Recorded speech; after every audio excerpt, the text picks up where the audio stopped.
When I first laid eyes on my grandfather's old farmhouse again after nearly 25 years, it was as if time had folded back on itself, placing me right in the middle of my childhood again. The creak of the porch, the sweet smell of the apple trees that bordered the property, the soft hum of cicadas in the evening air. The place had been left to rot after Grandpa passed, standing just outside the town's borders where the new homeowners association had swallowed up nearly every inch of countryside with their pre-approved beige houses and cookie-cutter lawns. But this farmhouse, this land, was special. It was free. No HOA rules, no petty neighborhood committees, no absurd fines for painting your mailbox the wrong shade of black.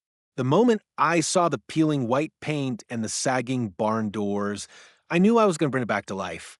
What I didn't know was that my decision would ruffle feathers in ways I couldn't have imagined, especially with one woman who thought she ruled the entire region. Karen, the self-appointed queen of the neighboring HOA.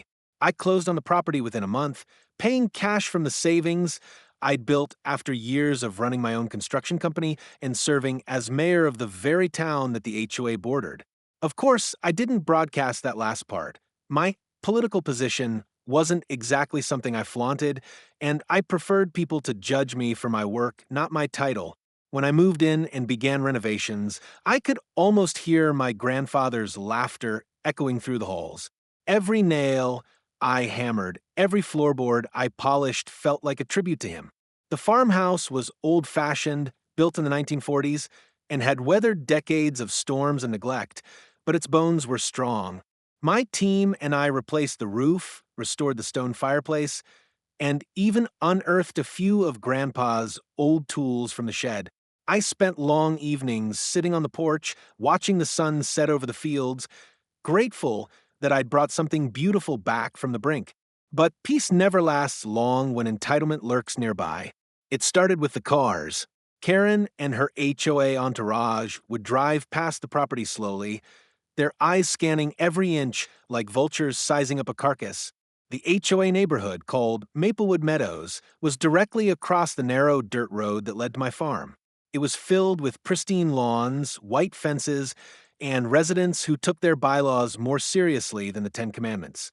I could sense their disapproval, though I ignored it at first. I wasn't under their jurisdiction, and that was exactly how I liked it. Still, I could see Karen's curiosity burning. She was the type who couldn't handle something existing beyond her control.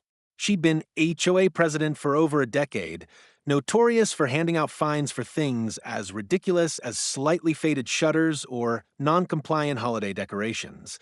To her, my farmhouse, rugged, earthy, and unapologetically individual, was an affront to everything she stood for. I should have known she'd come sniffing around sooner or later. The first encounter was almost comical. I was working near the fence line, fixing a section that had collapsed, when I noticed her standing on the other side in a crisp white blouse, oversized sunglasses perched on her nose, holding a clipboard as if she were on official business. "Excuse me," she called out, her tone sharp and commanding. "Are you the owner of this property?" The pause before property told me everything about her opinion of my home. "Sure am," I said, wiping the sweat from my brow and smiling politely. "Name's Jack." "I'm Karen," she replied, as if I should have recognized her immediately, president of the Maplewood Meadows Homeowners Association. "I wanted to inform you that your fencing and exterior structures don't comply with our neighborhood standards." I couldn't help but chuckle. "Ma'am, this land isn't part of Maplewood Meadows. My property line ends just before your subdivision starts. You don't have any authority here." Her lips tightened into a thin line. "That's not how it works. We have guidelines for all properties that share our boundary. The aesthetics of our community aren't my problem." I interrupted. "I respect your community, but my farmhouse stands on independent land. Always has, always will." She blinked, clearly not used to being interrupted or dismissed. "Well," she sniffed, "I'll be speaking with the HOA board about this. It's very unsightly and doesn't fit the neighborhood's character." I leaned against the fence and smiled. "Neither do I, ma'am. Have a nice day." She left in a huff, heels clicking on the gravel road, but I could tell that wouldn't be the end of it. Sure enough, over the next few weeks, I noticed small signs that I was being watched. HOA members would park at the edge of the road, pretending to check their mail while snapping photos of my property. Once, I even caught Karen's son, a 20-something man-child who still lived with her, flying a drone over my land. I confronted him, warning that if it happened again, I'd report it for trespassing. That seemed to rattle them for a few days, but it didn't stop Karen's obsession. The breaking point came when I installed a new perimeter fence, taller, sturdier, and made from reclaimed cedar, exactly like my grandfather had built decades ago. It was beautiful, and more importantly, it clearly marked where my land ended and the HOAs began. But to Karen, it was a declaration of war. 2 days after the fence went up, I found a printed letter tucked under my gate. It was written on official HOA letterhead, demanding I remove the unauthorized structure within 7 days or face escalation. I laughed out loud. Escalation? What were they going to do? Fine me? I ignored the letter. The following morning, as I was finishing up painting the barn door, I heard the sound of a car pulling up. Then came Karen's unmistakable voice, shrill, furious, and full of false authority. She stood at my gate, waving her phone in one hand. I told you to take this fence down. You're in violation of neighborhood code. Karen, I sighed, setting my brush aside. This isn't your jurisdiction. You've got no business here. Now kindly leave. Her face turned red as a tomato. I'm calling the police, she shouted. You can't just ignore the HOA like this. I shrugged, leaning casually against the post. Go ahead, I said. I'd love to hear what they think about this. And that was how the chaos truly began. With one entitled HOA, Karen dialing 911 over a fence that stood firmly on my land, completely legal, entirely mine. What she didn't realize was that when those officers arrived, they wouldn't be dealing with just another homeowner. They'd be reporting to their mayor. Karen's call to 911 that morning set off a chain reaction that would expose just how far entitlement could go when it collided with ignorance. I could see her pacing at the gate as she spoke animatedly into her phone, gesturing wildly toward my new cedar fence, as if it were a crime scene. Her voice carried across the yard, loud, demanding, dripping with that brand of righteousness only someone who had never been told no could muster. I didn't interrupt. I simply leaned against the porch railing, coffee mug in hand, and waited. About 15 minutes later, a black and white police cruiser rolled up the dirt road, dust billowing behind it. 2 officers stepped out, their expressions already weary, likely from years of dealing with similar suburban theatrics. Karen rushed to them like a contestant on a reality show, pointing and shouting before they could even shut their doors. Officer, thank goodness you're here. He's breaking community law, building unauthorized structures that violate neighborhood standards. Her voice was shrill enough to startle the chickens in the coop. One officer, a tall, calm man named Davis, raised an eyebrow. Ma'am, can you explain what law you believe has been broken? The HOA code, she snapped, thrusting a folder toward him as if it were gospel. He's built that fence without board approval, and it's an eyesore. We can't have things like that lowering property values. Davis flipped through the papers with a polite but unimpressed look. Ma'am, these appear to be HOA bylaws. They apply to your community, not to private property outside it. But his land borders ours, she insisted. That makes it part of the shared aesthetic zone. Davis looked up from the papers. There's no such thing as a shared aesthetic zone, ma'am. She opened her mouth to argue, but he held up a hand. Let me talk to the homeowner. I watched him approach, calm and professional, while Karen fumed behind him, whispering something to the second officer, who was clearly trying not to laugh. Morning, mister? Davis began. Call me Jack, I said, offering a firm handshake. I'm guessing this is about the fence. That's right, he nodded. Mind if I take a look at your property line documents? Not at all. I went inside, retrieved the folder I'd kept on my desk, and handed it over. Everything was in order: deed, survey, boundary lines, all clearly showing that my land was completely outside HOA jurisdiction. Davis studied it carefully, nodding. Everything seems perfectly legal here. The fence is on your property, and you're not violating any municipal codes. Appreciate that, officer, I said, sipping my coffee. Would you mind explaining that to her before she bursts a blood vessel? He cracked a small smile and walked back toward Karen, who was now visibly red-faced, her arms crossed like a toddler in timeout. Ma'am, Davis began, this property is not under HOA governance. Mr. Jack here is well within his rights to build a fence, and there's no violation of any city or county ordinance. Karen blinked, clearly not processing his words. So, you're not going to issue a citation? For what, ma'am? Davis asked, baffled. He hasn't broken any laws. But he's refusing to comply with our regulations, she sputtered. You have to make him take it down.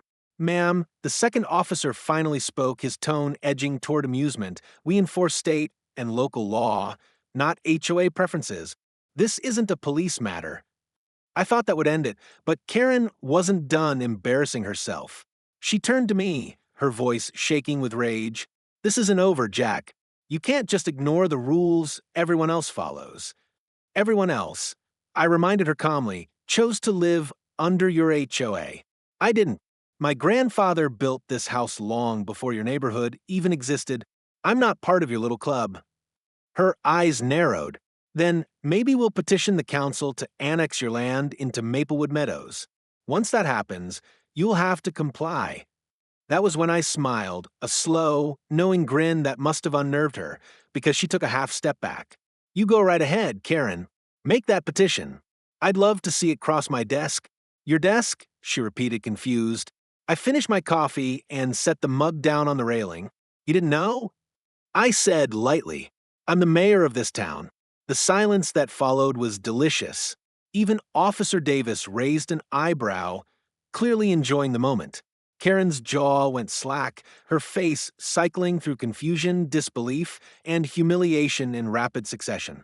You're the mayor? She stammered. That's right, I said. So, if you want to talk about property jurisdiction or annexation, I'll be more than happy to meet you, in an official capacity, of course. She stood frozen, mouth opening and closing like a fish out of water. Then, without another word, she turned on her heel and marched back to her car, muttering something about unprofessional behavior as she slammed the door and sped off, tires kicking up dust. The officers lingered for a moment, both suppressing laughter. Well, Mayor, Davis said, grinning, I'd say that's one for the books. You have no idea, I chuckled. Thanks for handling that professionally. Always happy to help, he said, tipping his hat before they returned to the cruiser. As their car disappeared down the road, I stood for a while, letting the quiet return. The only sounds were the rustle of wind through the trees and the distant crowing of a rooster. But even in the calm, I knew this wasn't over. Karen wasn't the type to accept defeat gracefully. Sure enough, over the next few days, she launched a full-scale campaign of pettiness. HOA newsletters began circulating around Maplewood Meadows with passive-aggressive reminders about maintaining community standards and avoiding unsightly neighboring influences. I even overheard from one of the local shop owners that Karen was telling everyone I was abusing my power as mayor for personal gain. It was almost flattering, in a way. But her gossip couldn't touch me. I'd done everything by the book, and the residents who actually knew me laughed off her rumors. Still, I could feel her watching, waiting for any opportunity to strike back. And she found one, or so she thought, when I began clearing an overgrown portion of the backfield to build a small workshop. One morning, as I was hauling lumber, I noticed a black SUV idling at the edge of my driveway. It wasn't Karen's car this time, but I could tell she had sent reinforcements. A man in a suit stepped out, clipboard in hand, his tone immediately officious. Good morning, sir, he said. I'm from the Maplewood Meadows HOA Inspection Committee. We've received complaints about unauthorized construction on this parcel. I couldn't help but laugh. You guys really don't quit, do you? He frowned. Sir, if you're found in violation of what? I interrupted. Your bylaws? You have no authority here. Would you like me to call the police again? Or do you want me to call the town zoning office myself? I'm sure they'll be very interested in hearing how an HOA tried to enforce outside its jurisdiction. His confidence faltered instantly. That won't be necessary, he muttered before quickly retreating to his vehicle. I watched as he sped away, shaking my head in disbelief. Karen was relentless, and I knew she wouldn't stop until she'd found a way to make my life miserable. But she was about to learn something the hard way. Some battles can't be won with threats and gossip, especially when the person you're targeting writes the very laws you're trying to use against them. For a few brief weeks, peace returned to my property, though it was the kind of uneasy calm that sits just before a storm. I threw myself into the renovation work, determined to finish what I'd started for my grandfather's legacy. The farmhouse looked better with each passing day. The porch had been rebuilt with fresh timber, the barn gleamed with its new coat of red paint, and the gardens had begun to bloom again. Every evening, I'd sit on that porch swing and watch the sunset bleed over the fields, thinking maybe, just maybe, Karen had finally accepted defeat. But I should have known better. Karen didn't lose quietly. She came back, this time with a different strategy, less overt, more insidious. It started when the town inspector showed up unannounced. "Morning, Jack," he greeted, clipboard in hand, looking uncomfortable. "Got a report about some unpermitted structures here." I raised an eyebrow. "From who?" I asked, though I already knew the answer. He shifted his weight awkwardly. "Anonymous tip.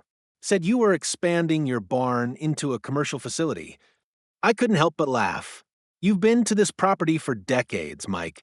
You know that barn's been here since my grandfather's day." He chuckled. "I figured as much, but protocol's protocol. Mind if I take a look?" I walked him through the property, pointing out the original beams, the restoration work, and the old town inspection seals still affixed to some of the support columns. Everything was in order, but I could tell Karen had pushed for this inspection, hoping to catch me off guard. "Looks fine to me," Mike said, signing off on the form. "But if I were you, I'd be careful. That HOA president's been calling City Hall nonstop." "Oh, I know," I replied with a grin. "Let her call. Maybe she'll get through to someone higher up." He looked at me knowingly. "Higher than you?" We both laughed and he drove off, but the encounter left me with a clear message: Karen wasn't done yet. Over the next week, she escalated her campaign.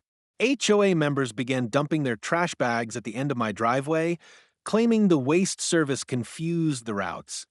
A few of them even trespassed onto my property one night, leaving a friendly notice nailed to my fence about community visual harmony.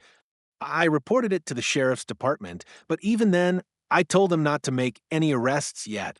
I wanted to give her enough rope to hang herself with.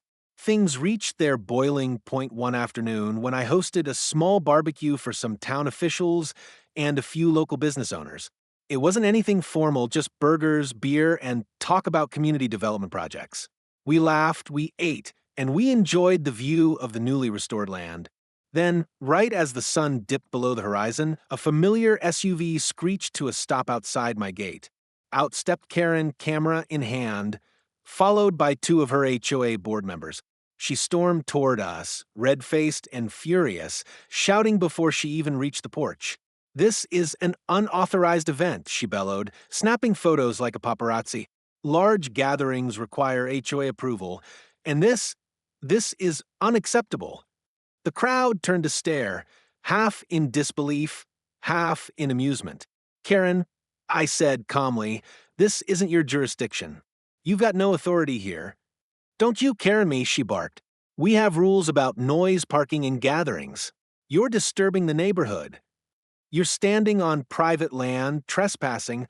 I reminded her, my voice even. "You might want to leave before I call the sheriff." "Oh, I'll call him myself," she shouted, dialing furiously. "You're holding an illegal event and intimidating HOA members." The guests exchanged looks of disbelief. One of them, a city councilman named Henry, leaned over and whispered, "She doesn't realize who she's screaming at, does she?" I smirked. "Not yet." Within minutes, a patrol car arrived, Officer Davis again, the same one from her first call. He stepped out, clearly recognizing her inside. "Evening, folks. What seems to be the problem?"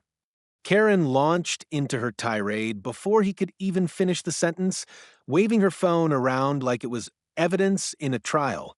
"He's violating HOA policy again. Hosting an unauthorized event. These people are parking all over the street. Ma'am, Davis interrupted gently. I told you last time. This property is outside your HOA. He can host whatever he likes here. That's ridiculous, she cried. We have noise ordinances.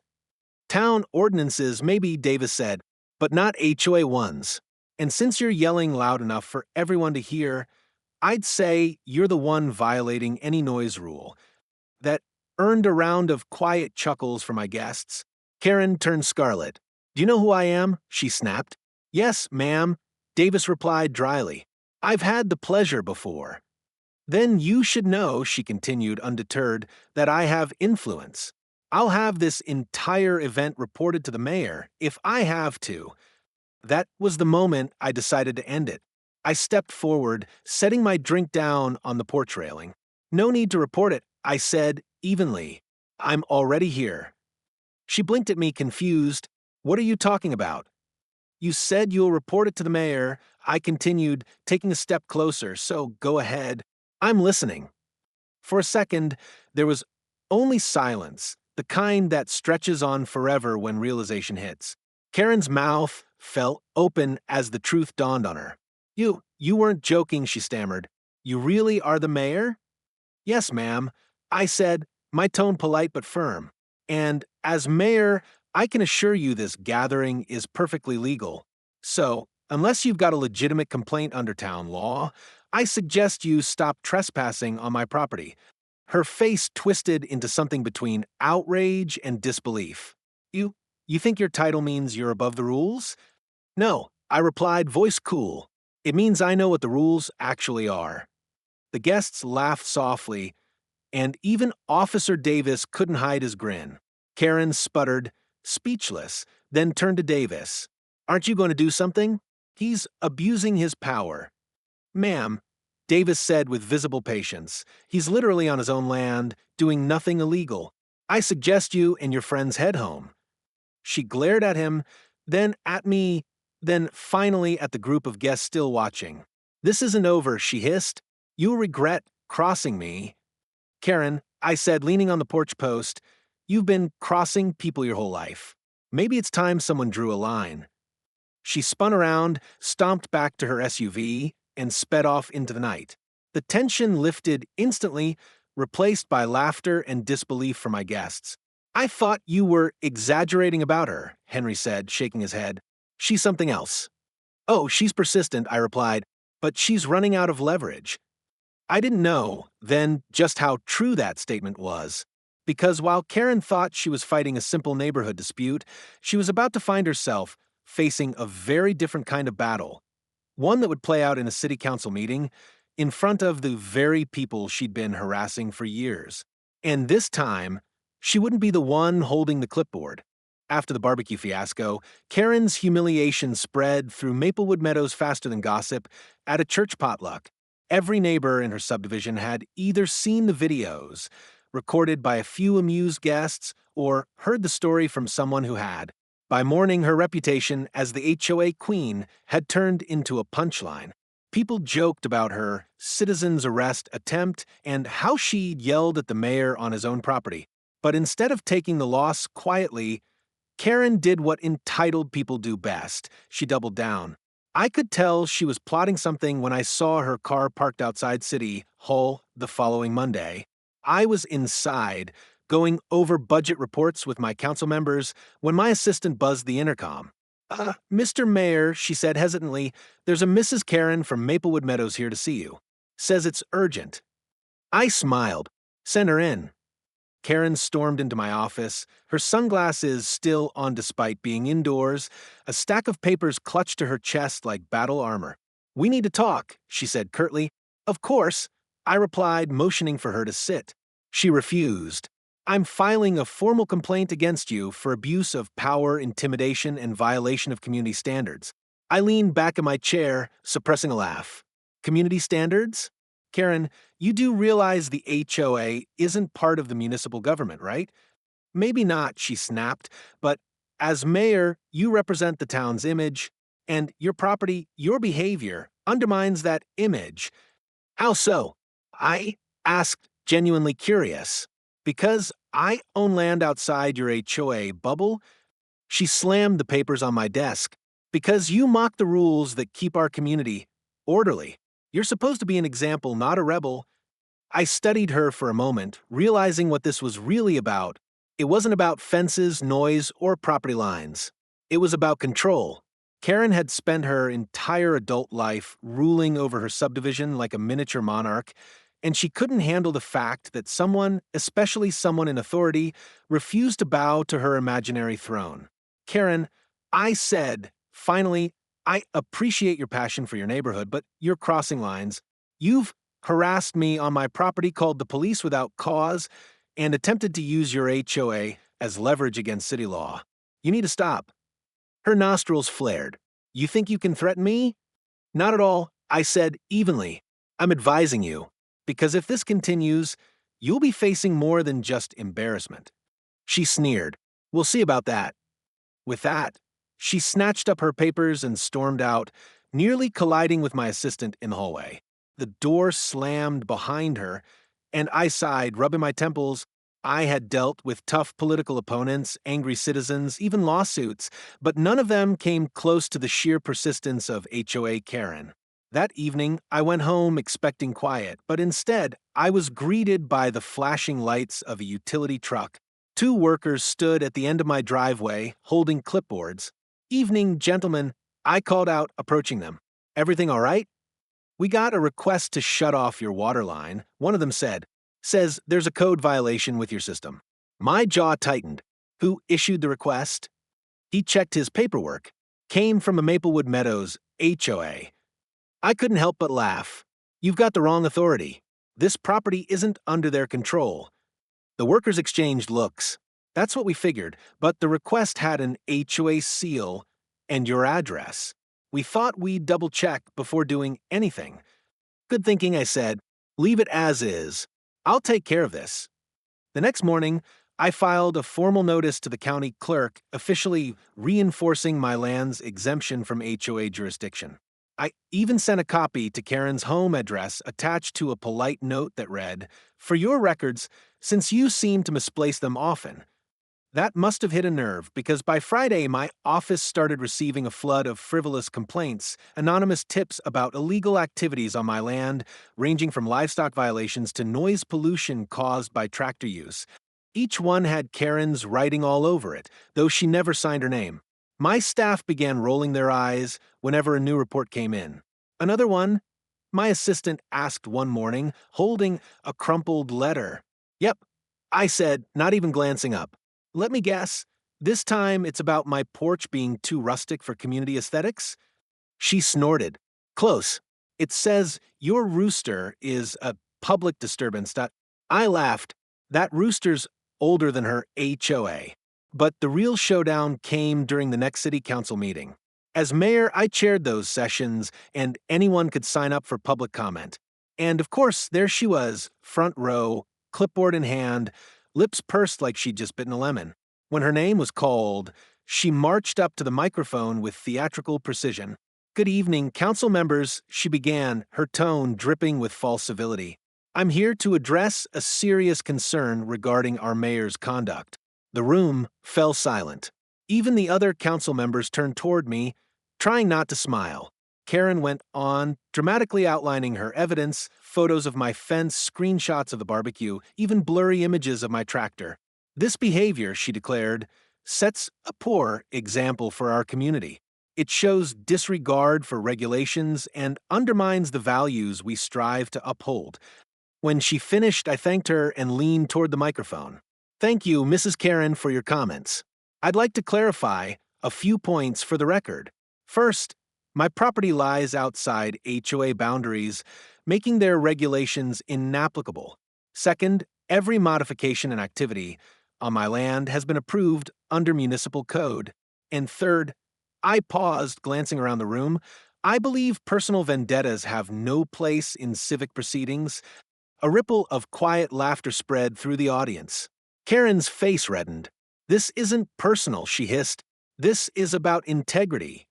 Then by all means, I said, smiling, let's have integrity, because from where I'm sitting, the only violation here is of common sense. The chamber erupted in laughter, and even the council members couldn't hide their amusement. Karen stormed out before the session ended, slamming the door so hard it echoed through the hall. After the meeting, one of the councilmen clapped me on the shoulder. You know, he said, grinning, if we ever put together a town play, she'd be perfect for the role of the villain. She's already auditioning daily, I replied, but behind the humor, I knew this war wasn't quite over. Karen had failed publicly, but people like her didn't fade. Quietly, they regrouped. And from the glint I saw in her eyes that night, I could tell she was planning one last desperate strike, something bigger, something reckless. What she didn't realize, however, was that I was already one step ahead. And soon, the law she tried to twist against me would turn around and face her instead. Karen vanished from sight for about 2 weeks after that council meeting, and I'll admit those 14 days were bliss. The farmhouse felt peaceful again. No more uninvited drones buzzing overhead, no mysterious inspection notices tucked under my gate, no HOA spies snapping pictures from across the road. I finished renovating the last section of the barn, built a small patio by the garden, and finally installed the windmill I'd been planning for months. The land felt alive again, humming with the same quiet strength I remembered from my childhood. But deep down, I knew Karen's silence wasn't surrender, it was strategy. When someone like her disappears, it's never because they've learned their lesson. It's because they're preparing for round two. My hunch proved right on the first Saturday of the month when I drove into town for our community volunteer cleanup day. The event was one of my favorites. Neighbors from all over gathered to plant trees, repaint park benches, and pick up litter. It was a chance for people from both inside and outside the HOA to mingle without the usual nonsense about regulations and bylaws. I was handing out trash bags and coffee when I overheard two volunteers whispering near the sign-in booth. Did you hear about the petition? One of them murmured. Karen from Maplewood Meadows is trying to annex that old farmhouse property into the HOA limits. Says it'll restore community integrity. I froze mid-sip, coffee halfway to my mouth. So that was her plan. I thanked the volunteers, pretended not to overhear, and finished the event before heading straight to City Hall. There, waiting for me on my desk, was a thick folder labeled Petition for Boundary Adjustment, Maplewood Meadows HOA, and right on the front page, in big bold letters, was Karen's signature. I flipped through it, each page worse than the last, fabricated maps, false claims about shared utilities, even letters from a few gullible residents who had been convinced my property somehow threatened neighborhood value. The kicker? She'd managed to get a preliminary hearing scheduled for the next city council session. I couldn't help but grin. She was bold, I'd give her that. But what she didn't realize was that to adjust boundaries in this county, you needed majority approval from both the council and the mayor, and most importantly from the landowner being annexed. And since that landowner was me, this would be fun. The day of the hearing, the council chamber was packed. Karen arrived early, strutting in with a stack of binders like a prosecutor preparing for trial. Her loyal HOA board followed behind, all dressed in matching navy blazers with Maplewood Meadows Association embroidered on the pockets. I almost applauded. When the session began, I deliberately let the deputy mayor chair the meeting. Sitting off to the side as an interested party, Karen beamed when her name was called to present her case. Ladies and gentlemen of the council, she began, adopting a sugary tone. This annexation proposal is for the good of our community. Our neighborhood has maintained the highest standards for over a decade, and it is only fair that properties adjacent to our boundaries adhere to the same values. The farmhouse in question, while historic, poses visual and property consistency issues. By including it under our HOA, we can ensure it aligns with community standards. She gestured to a slideshow that appeared on the projector, photos of my land, edited to look rundown and chaotic. She'd used pictures from before the restoration, when the grass was overgrown and the barn unpainted. I almost admired the effort. When she finished, she stood proudly, as though she'd just delivered a State of the Union address. The deputy mayor thanked her and asked if the landowner wished to respond. I rose slowly, the murmurs rippling through the crowd as they realized the landowner in question was me. Karen's confidence faltered the moment I reached the podium. "Thank you, counsel," I began calmly. "For the record, the property being discussed belongs to me, and I categorically oppose this annexation. I appreciate Mrs. Karen's enthusiasm, but her proposal contains multiple inaccuracies." I clicked the remote in my hand, switching the projector to a new set of images, current high-resolution photos of the restored farmhouse, the manicured fields, and the barn that gleamed in the morning light. Gasps and approving murmurs filled the room. "As you can see," I continued, "my land has been restored, preserved, and improved without a cent of HOA involvement. Every inch complies with local zoning laws. In fact, this property predates Maplewood Meadows by over 50 years. It was grandfathered as independent land under county records. Legally, the HOA has no claim." Karen's face was a portrait of shock and rage, but I wasn't done. "Furthermore," I said, holding up her petition, "these maps and letters contain falsified information. You've presented adjusted boundary lines that don't exist, and your supporting documents cite non-existent shared infrastructure. That's not just misleading, it's fraudulent." The room went silent except for the faint buzz of the projector. Karen stammered, I was only trying to preserve neighborhood value by lying on official documents." I asked, raising an eyebrow. The council members exchanged glances, and I could see the realization spreading among them. This wasn't just a petty HOA spat anymore. This was a violation of municipal procedure. The deputy mayor cleared his throat. "Mrs. Karen," he said firmly, "were you aware that falsifying annexation documents is a misdemeanor under state law?" She paled. I must have been misinformed," she muttered weakly. "Perhaps there was a clerical error." "Clerical errors," I said, "don't explain doctored photos or forged signatures." At that, a murmur of disapproval rippled through the room. One of the council members leaned into his microphone. "Mr. Mayor, would you like this matter referred for review by the legal department?" I nodded. "Yes, I would. Let's ensure the record is clear and the law upheld." Karen's knees wobbled as she stepped away from the microphone, her clipboard trembling in her hands. I almost felt sorry for her. Almost. The council voted unanimously to reject the annexation petition and forward it to the county attorney for investigation. As the gavel struck, signaling the end of the session, Karen stood frozen in place, face pale as chalk. When the crowd began to disperse, she finally found her voice. "You humiliated me," she hissed under her breath as I walked past. "No," I said quietly, "you did that yourself. I just let the truth speak." Outside City Hall, the evening air felt cool and freeing. Reporters had already caught wind of the drama, snapping photos and asking questions. I gave a polite statement about the importance of property rights and due process, then climbed into my truck, smiling as I headed home.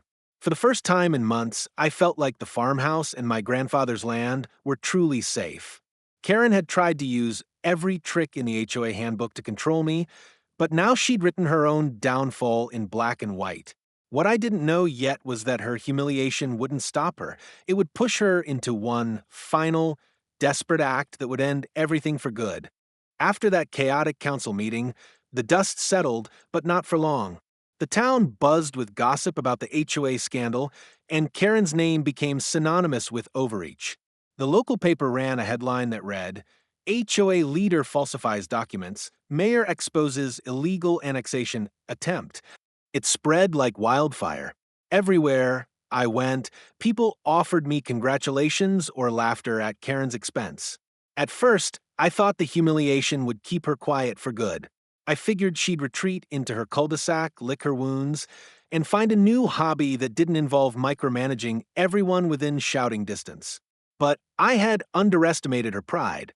For Karen, public humiliation wasn't just an embarrassment, it was a challenge.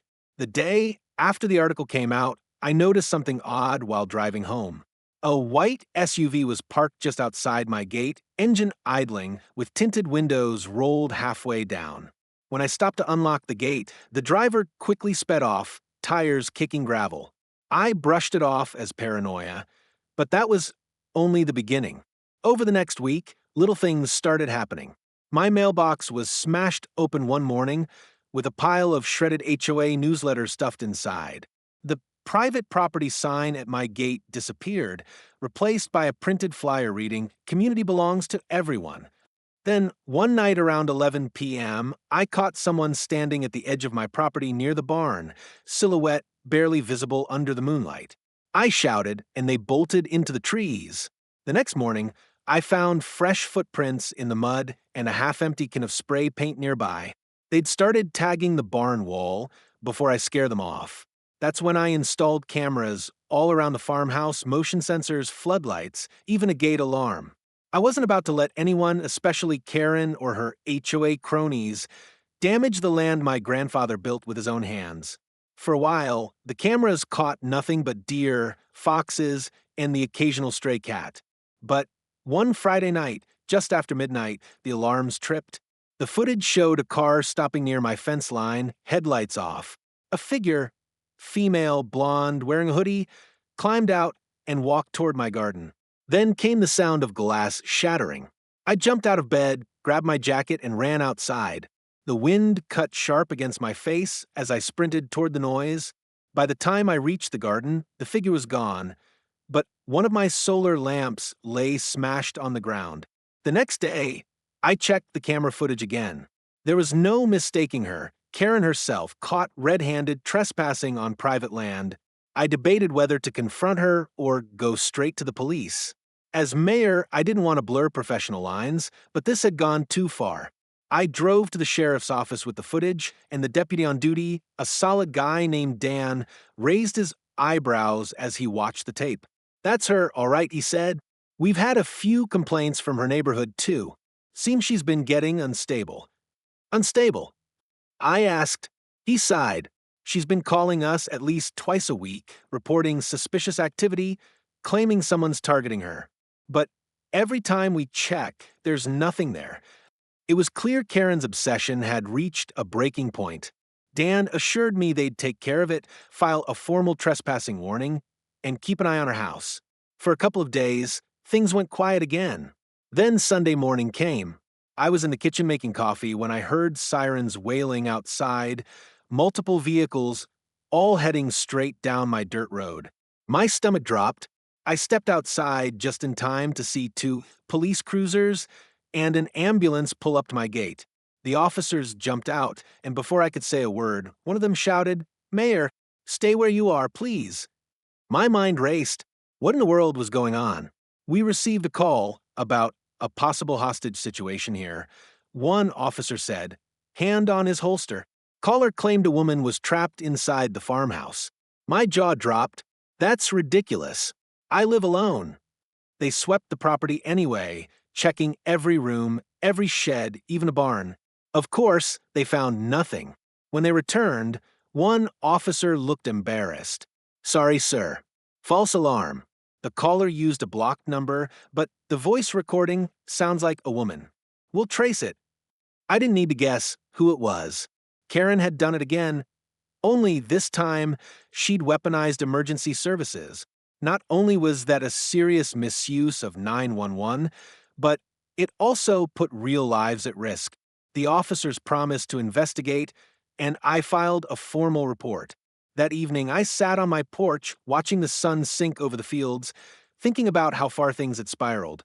I'd dealt with plenty of difficult residents before, but never someone this obsessive.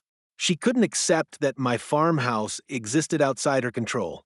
It wasn't about property or aesthetics anymore, it was about power. A few days later, I got a call from Sheriff Douglas himself. "Mayor, we've traced that false 911 call," he said. "It came from a prepaid phone registered to a Maplewood Meadows address, Karen's address." He told me they were preparing to issue a warrant for filing a false police report. I thanked him, though part of me felt a twinge of sadness. I didn't enjoy watching people destroy themselves, even those who'd made my life miserable. But choices have consequences, and Karen had made hers. That night, before going to bed, I checked the cameras one last time. Everything seemed calm. The farmhouse bathed in moonlight, the fields stretching quietly into the distance. But around 2 a.m., I woke to a sound I hadn't heard since I was a kid, a faint crackle followed by the sharp smell of smoke. My heart lurched.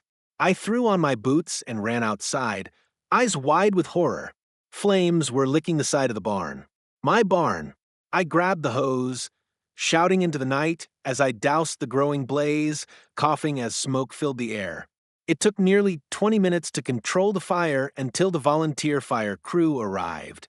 They helped finish the job, and thankfully the structure held, just a scorched wall and some blackened boards. The fire chief, an old friend, patted my shoulder. "You're lucky you caught it when you did," he said gravely. "If it had spread, you'd have lost everything." The sheriff arrived soon after, surveying the damage with a grim expression. "We found fresh tire tracks near the fence," he said, "and footprints. We'll check for accelerant residue, but I think we both know who's responsible." I didn't say it out loud, but my mind screamed her name. Karen. What had begun as petty HOA interference had escalated into full-blown criminal behavior. As the dawn broke and the firefighters packed up, I stood staring at the smoke rising over my grandfather's land. This was no longer about feuds or property lines. This was about someone trying to destroy a legacy, and I wasn't going to let that happen. The morning after the fire, the entire property reeked of smoke and charred timber, but I was grateful the damage hadn't reached the farmhouse. The barn still stood, scarred but strong, like it refused to surrender. As I walked through the blackened debris, I could almost hear my grandfather's voice reminding me that our family had survived worse storms. But I also knew this couldn't go on any longer. Karen had gone from being an annoying busybody to a dangerous criminal. The sheriff's office confirmed what I already suspected. Traces of gasoline had been found near the barn wall, and the footprints in the mud-matched women's sneakers, the same make and size as those Karen wore when she trespassed weeks earlier. Sheriff Douglas was furious. "We'll get her," he promised. "Arson is a felony, especially with you home inside the house. That's attempted property destruction, maybe even worse." He told me they were preparing an arrest warrant and planned to pick her up that afternoon. But before they could, she made her move first. Around noon, as I sat with a contractor reviewing the barn repairs, I heard the sound of tires screeching outside. Karen's white SUV tore up my driveway in a cloud of dust. She slammed the brakes, jumped out, and started yelling before I could even stand up. "You ruined my life," she screamed, tears streaking down her face. "You think, because you're mayor, you can humiliate me? You've turned everyone against me. My friends won't even speak to me anymore." I stood calmly by the porch steps, careful not to approach. "Karen," I said evenly, "you need to leave. The sheriff's on his way. You know what you did." "I didn't do anything," she shouted, clutching her hair. "That fire, someone else did it. They're framing me." Her voice cracked, but there was a wildness in her eyes I hadn't seen before. "Please," she begged, stepping closer. "If you drop the charges, I'll make it right. I'll tell everyone you're a good man. I'll stop coming here, I promise." I shook my head. "Karen, you need to back away. This isn't about your reputation anymore. You could have killed someone." For a split second, she looked lost, like she realized what she'd become. But then her expression hardened again. "You think you're better than everyone because you're mayor?" she hissed. "You're nothing but a hypocrite hiding behind a title. You don't belong here. This land belongs to the community." That last line hit me like déjà vu. It was the same thing she'd printed on the flyers that appeared in my mailbox weeks ago. I realized then that she'd convinced herself she was fighting some moral crusade, that she was the guardian of order. There was no reasoning with that kind of delusion. Before I could respond, the sound of sirens filled the air. Karen turned toward the road, eyes wide with panic. Sheriff Douglas's truck pulled up, followed by 2 deputies. "Karen Whitman," he shouted, "step away from the mayor and put your hands where we can see them." She froze, trembling. "No, no, you don't understand," she stammered, but when the deputies moved toward her, she bolted toward her SUV. One officer reached her before she could get inside, gently but firmly restraining her. She started sobbing, begging them not to take her away. The scene was heartbreaking in a way. This woman who had once strutted around like she ruled the world now looked broken, her perfect suburban composure shattered. "You brought this on yourself," the sheriff told her. "You don't get to play with fire, literally, and expect no one to get hurt." She glared at me as they led her away, and her words still echo in my mind. "You'll regret this. They'll all see who you really are." I didn't answer. There was nothing left to say. After the police left, I sat on the porch staring out at the land. The breeze carried the faint smell of burnt wood, but beneath it, I could still catch the scent of wild flowers from the meadow. It reminded me why I'd come back here in the first place, to protect my grandfather's legacy, to preserve the peace he built with his own two hands. I wouldn't let one unstable neighbor destroy that. That evening, the town buzzed again. News of Karen's arrest spread fast. The HOA board held an emergency meeting and voted to remove her as president, releasing a public statement condemning her unfortunate actions. It was full of hollow words about accountability and community values, but I didn't care. I wasn't looking for vindication, I just wanted peace. Over the next week, reporters hounded me for comments. I kept it brief. The law applies to everyone. I hope Mrs. Whitman gets the help she needs. Behind the scenes, though, I helped coordinate a community restoration project to repair not just my barn, but other old structures around town that had fallen into neglect. I wanted something good to come from the mess. The townsfolk rallied around me, carpenters, painters, volunteers from both sides of the HOA divide. Together, we rebuilt the damaged barn wall, repainted the farmhouse shutters, and restored the old windmill to working order. For the first time in years, people from different neighborhoods worked side by side without worrying about property lines or bylaws. Maybe it took one disaster to remind everyone what real community looked like. One afternoon, as we wrapped up work, the sheriff stopped by again. "Thought you'd want to know," he said, removing his hat. "Karen's being evaluated. Her lawyer claims she had a breakdown, stress, public shame, too much pressure. The judge agreed to send her to a treatment facility instead of jail." I nodded slowly. Part of me was relieved. She needed help more than punishment. "She won't be bothering anyone for a while," he added. "Her house is up for sale. HOA's moving on." I thanked him, and when he left, I walked down to the edge of my property where the fence met the tree line. The sun dipped low over the fields, turning everything golden. I thought about how fragile peace could be, how quickly people lost themselves chasing control or status. My grandfather used to say, "A man's land is an extension of his character. Protect it, but don't let it harden your heart." Standing there, I understood exactly what he meant. A few days later, the farmhouse was quiet again. No sirens, no shouting, no visitors. Just the hum of crickets and the whisper of the wind through the trees. The restoration was done, and the land felt whole again. But as I walked through the fields that evening, I couldn't shake one final thought. Karen's madness had started with something small, an HOA rule, a complaint, a boundary she couldn't control. It made me realize how easily power could twist people, how pride could blind them until they lost everything. I looked back at the farmhouse, the windows glowing warm in the twilight, and made myself a promise. I'd protect this place not just with laws or titles, but with integrity and kindness, the same way my grandfather did, because that, in the end, was the real victory. Months passed after Karen's arrest, and the small town finally returned to its old rhythm. The gossip eventually faded, the HOA quieted down, and Maplewood Meadows appointed a new president, a sensible, retired teacher named Mrs. Collins, who wanted nothing more than to promote neighborhood barbecues and flower contests. Peace at last had returned. My farmhouse stood proudly on the hill, fully restored and stronger than ever. The new barn gleamed with a fresh coat of red paint, and the rebuilt fence ran straight and tall along the property line.